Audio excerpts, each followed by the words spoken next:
Hello everybody, welcome back to another session of the Hopry. My name is Mark Starr, and tonight it is episode, or should I say session number 100. You know, I was sitting here and I opened this bottle of beer, which I've wanted to try for a very long time. It is Cigar City's Hunahpu's Imperial Stout. And you know, ever since Rate Beer kind of listed maybe 4 to 6 of their beers this past year as their favorite beers in their top 10 list, you know, people have really been going crazy for this brewery. Now, I'm not able to get anything here, so I had to trade for this one.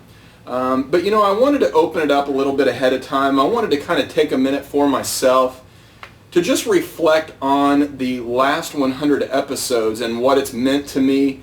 And what I came to the conclusion of is that there were a ton of people that I wanted to thank, a lot of people that made a lot of these sessions possible. But as I started making my list, I realized that it was just getting longer and longer and longer. There were some things that I wanted to talk about in addition to giving those people shout outs and to thank them. So what I've decided to do is just go ahead and review this beer just like I normally would for any other beer that we've had on this show. But then I'll do a separate episode, maybe tonight when I'm done recording this one.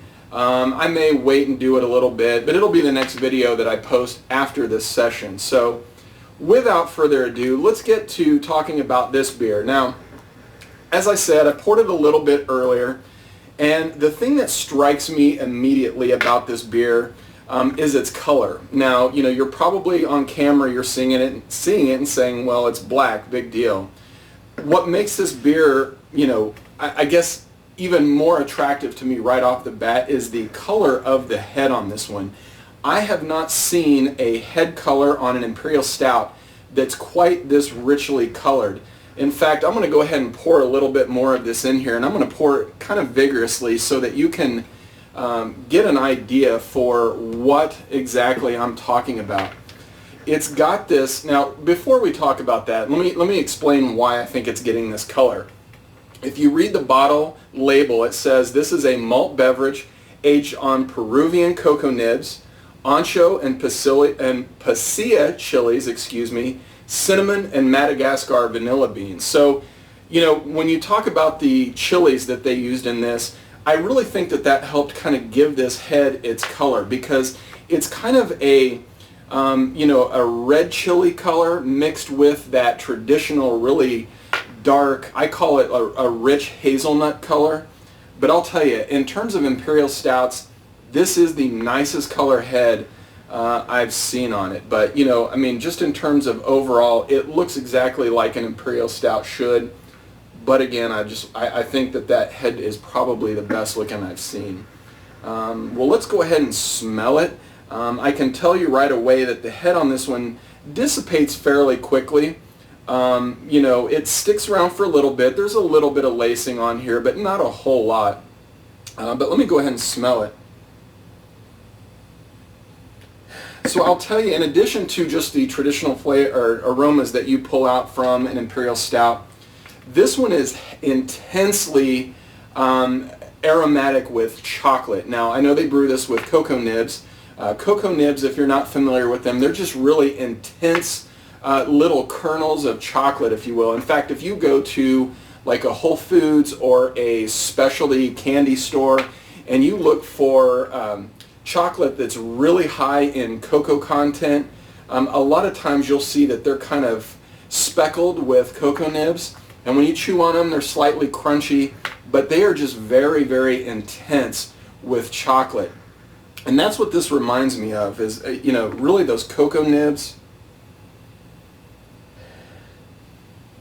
I almost get, you know, I get a little bit of the chilies. I don't get the chilies that much, and I actually think that that's good. You know, I don't know that you would really want to have the beer smell like chili peppers. Now, I'm not saying that's necessarily a bad thing, but I think the subtlety of those aromas in here are very, very nice.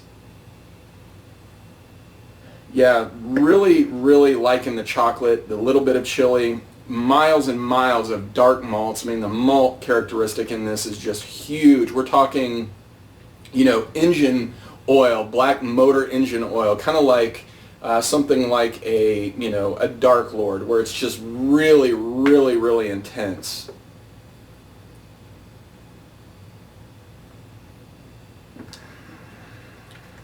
And the flavor on this one, I mean, it's very, very insane. I mean, it really pushes the envelope of just how intense you can make an Imperial Stout.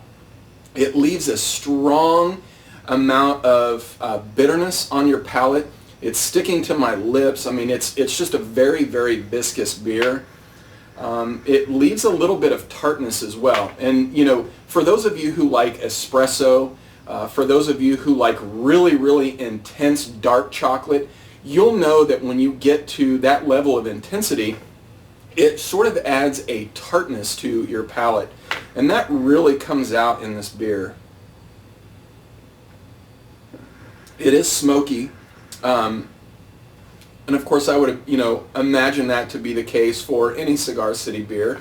That's kind of their thing. And I know they've got their Humidor series, but in terms of Imperial Stouts, this one is just huge. I wouldn't say that it's the absolute best Imperial Stout that I've had. Of course, I have to be honest with you, and I hope you guys enjoyed the Boulevard sessions that we did. I think it's probably been about a couple of weeks ago now. The Imperial Stout that I had, I think, was more, I guess it was more classic, and that was one of the things that I really liked about it. It was just very timeless. Everything was balanced perfectly. I think in terms of how American breweries are starting to be a little bit more adventurous with flavors, I think they've really done an exceptional job with this beer.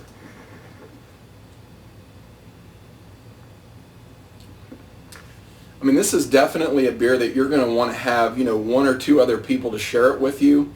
Not because it's, too big of a monster, though. I will tell you that this one is 11.5%, and it does come in this big 750 milliliter bottle. So, I'll probably end up sharing a little bit of this with my wife, just to kind of celebrate the fact that she's been with me through all 100 of these sessions. She's been polite through many of them to sit upstairs in the room and watch her TV shows, fold laundry, whatever, while I come downstairs to spend a little bit of time with you guys and drink a little beer. Though I feel like I pay her back sometimes by taking her some really good beers to drink. But yeah, really, really nice beer. Not a whole lot I can say bad about this one. It's as good as I had hoped. I really enjoy it. I'm going to enjoy sitting here probably for the next hour, just kind of sipping on it. And again, just, really reflecting on what I've done this year. So, well, I think, that'll pretty much about wrap it up for tonight. I really want to, thank you guys 100 times over for continuing to come back to my site and to support what I do. I think just yesterday, which is very ironic, I reached 300 subscribers on YouTube, which is great. It makes me really happy. The fact that I can do that in a year, man, I don't know. It just makes me feel really, really, I guess, privileged. So, providing that I don't have any health issues, providing, everything goes as planned, I hope to be here for another 100 sessions of the Hopry.